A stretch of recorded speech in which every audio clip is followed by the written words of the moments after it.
और इसी बीच बड़ी खबर, यूएस ने ईरान के मिसाइल साइट्स पर हमला किया है। यूएस ने माइन लगा रही ईरानी नावों को निशाना बनाया है। अमेरिका ने दक्षिणी ईरान पर बड़ा हमला किया। दक्षिणी ईरान में अमेरिका ने स्ट्राइक किया है। बड़ा सैन्य ऑपरेशन अमेरिका की सेना ने दक्षिणी ईरान में किया। बता दें कि अमेरिकी सेना ने ईरान की मिसाइल लॉन्च साइट्स और उन ईरानी नावों को निशाना बनाया जो समुद्र में बारूदी सुरंग लगाने की कोशिश कर रही थी। द स्पेक्टेटर इंडेक्स ने भी पुष्टि की है कि अमेरिकी सेना ने दक्षिणी ईरान में स्ट्राइक की है। हमलों में मिसाइल लॉन्च साइट्स और समुद्री जहाजों को टारगेट किया गया है। दक्षिणी ईरान पर अमेरिका ने बड़ा हमला किया है। रिपोर्ट के मुताबिक अमेरिकी सेना ने ईरान की मिसाइल लॉन्च साइट्स और उन ईरानी नावों को निशाना बनाया जो समुद्र में बारूदी सुरंग लगाने की कोशिश कर रही थी। और अमेरिका के राष्ट्रपति ट्रंप ने मेमोरियल डे संबोधन के दौरान ईरान को लेकर बड़ा और सख्त संदेश दिया है। ट्रंप ने साफ कहा कि ईरान कभी भी परमाणु हथियार हासिल नहीं करेगा। अपने संबोधन में ट्रंप ने अमेरिकी सैनिकों के बलिदान का जिक्र करते हुए राष्ट्रीय सुरक्षा को सर्वोच्च प्राथमिकता बताया है। ट्रंप का ये बयान ऐसे वक्त में आया जब ईरान के परमाणु कार्यक्रम और पश्चिम एशिया में बढ़ते तनाव को लेकर वैश्विक चिंता लगातार बढ़ रही है।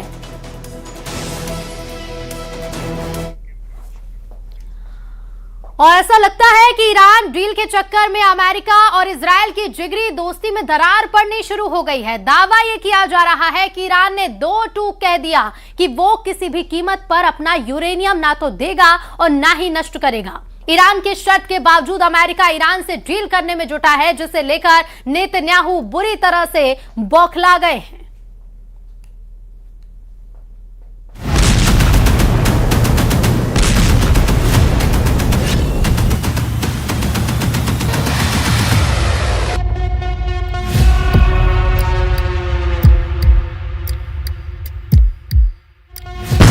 ईरान के ट्रैप में फंसे नेतन्याहू ट्रंप, यूरेनियम पर भिड़े यूएस इजराइल।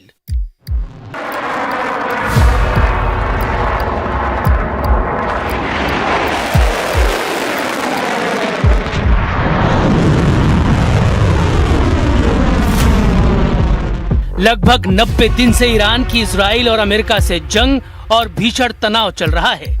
हैरानी की बात तो यह है कि लगभग 40 दिन की सीधी जंग में अमेरिका और इजराइल ईरान से अपने वो टारगेट अचीव नहीं कर पाए हैं जो उनका मेन मकसद था। पहले बारूद से दहलाकर ईरान को दबाने की कोशिश, लेकिन जब बारूदी फॉर्मूला फुस निकला तो बातचीत के फॉर्मूले पर राष्ट्रपति ट्रंप आ गए हैं। लेकिन अब बातचीत का फॉर्मूला भी ईरान पर कारगर नजर नहीं आ रहा है, तो अब ट्रंप दोस्ती का फॉर्मूला इस्तेमाल करने की कोशिश कर रहे हैं। दावों के मुताबिक अब अमेरिका ईरान पर सीधा बड़े हमले से बचने की कोशिश कर रहा है और ईरान की अरब देशों और इजराइल से दोस्ती कराने के चक्कर में पड़ गया है। इधर दूसरी तरफ दावों के मुताबिक ईरान ने ट्रंप के मध्यस्थतों को दो टूक कह दिया है कि ईरान किसी भी कीमत पर न तो यूरेनियम अमेरिका को देगा और न ही किसी तीसरे देश में रखेगा। इधर नेतन्याहू ट्रंप की ईरान डील को लेकर बेहद नाराज बताए जा रहे हैं। इजरायली अधिकारियों ने अमेरिकी अधिकारियों से दो टूक कह दिया है कि अगर ईरान का यूरेनियम नहीं छीना गया या तबाह किया गया तो इजराइल और अमेरिका दोनों के लिए बेहद विनाशक साबित होगा।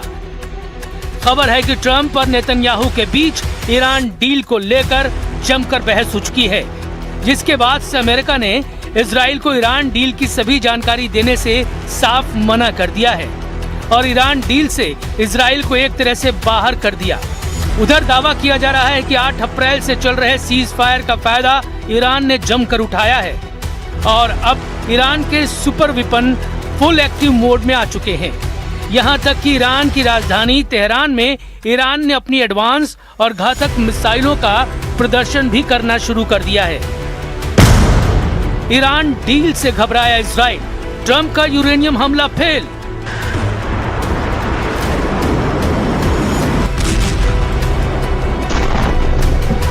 ईरान डील से इस वक्त जितना ज्यादा इजराइल खफा है, उससे कहीं ज्यादा अमेरिका भी ईरान के यूरेनियम दाव से बौखलाया हुआ बताया जा रहा है। पश्चिम एशिया में पिछले कुछ समय से जारी युद्ध को रोकने के लिए पर्दे के पीछे एक बहुत बड़ा खेल चल रहा है।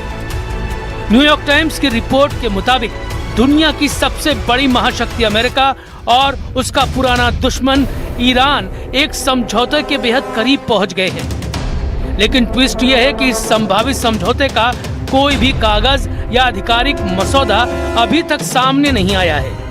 24 मई तक की स्थिति ये थी कि किसी को भी ठीक नहीं पता था कि दोनों देशों के बीच असल में क्या खिचड़ी पकी है या फिर कोई बड़ी बात तय हुई भी है या नहीं।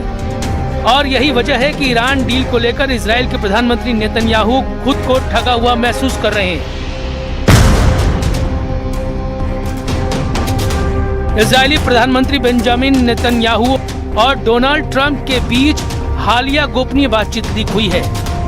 मीडिया रिपोर्ट्स और अमेरिकी इजरायली सूत्रों जैसे CNN और एजियोस के हवाले से इस गोपनीय बातचीत के कई हिस्से सामने आए हैं, जो दोनों देशों के बीच ईरान नीति और क्षेत्रीय सुरक्षा को लेकर गहराते मतभेदों को दर्शाता है। नेतन्याहू ने दो टूक कहा है कि किसी भी शांति समझौते की पहली शर्त ईरान के सभी यूरेनियम संवर्धन केंद्रों को पूरी तरह से ध्वस्त करना होनी चाहिए। इजराइल की मांग है कि ईरान के सभी यूरेनियम संवर्धन केंद्रों को जमींदोज किया जाए। ईरान ने अब तक जो भी संवर्धित परमाणु ईंधन तैयार किया है उसे देश के बाहर ट्रांसफर किया जाए। सीमित या कमजोर परमाणु समझौता इजराइल को मंजूर नहीं है। ईरान का 441 किलो संवर्धित यूरेनियम नष्ट होना चाहिए। वहीं दूसरी तरफ डोनाल्ड ट्रंप ने नेतन्याहू के बेहद आक्रामक रुख को पूरी तरह स्वीकार नहीं किया। ट्रंप की लीक हुई रणनीति में ये भी पता चला कि ट्रंप ने वॉशिंगटन में अपनी नेगोशिएशन टीम और इजराइल को साफ संदेश दिया है कि वो समझौते के लिए उतावले ना हो। ट्रंप का मानना है कि समय अमेरिका के पक्ष में है, लेकिन हैरानी की बात तो ये है कि ट्रंप के तमाम दावों के बावजूद ईरान ने दो टूक कह दिया है कि ईरान यूरेनियम ना तो देगा और ना ही नष्ट करेगा।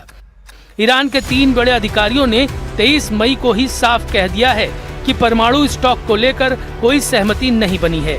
वो शुरू से इस मुद्दे पर बात ही नहीं करना चाहते थे। उनका कहना है कि परमाणु से जुड़े सभी मुद्दों पर अगले 30 से 60 दिनों में बातचीत होगी। यानी ईरान ने साफ कर दिया है कि यूरेनियम पर ईरान ट्रंप की एक भी शर्त नहीं मानेगा। यही वजह है कि इजराइल इसे लेकर बेहद परेशान है। हालांकि ट्रंप का दावा है कि ईरान को ना तो परमाणु बम बनाने देंगे और ना ही यूरेनियम रखने देंगे। No, we get the highly enriched. We will get it.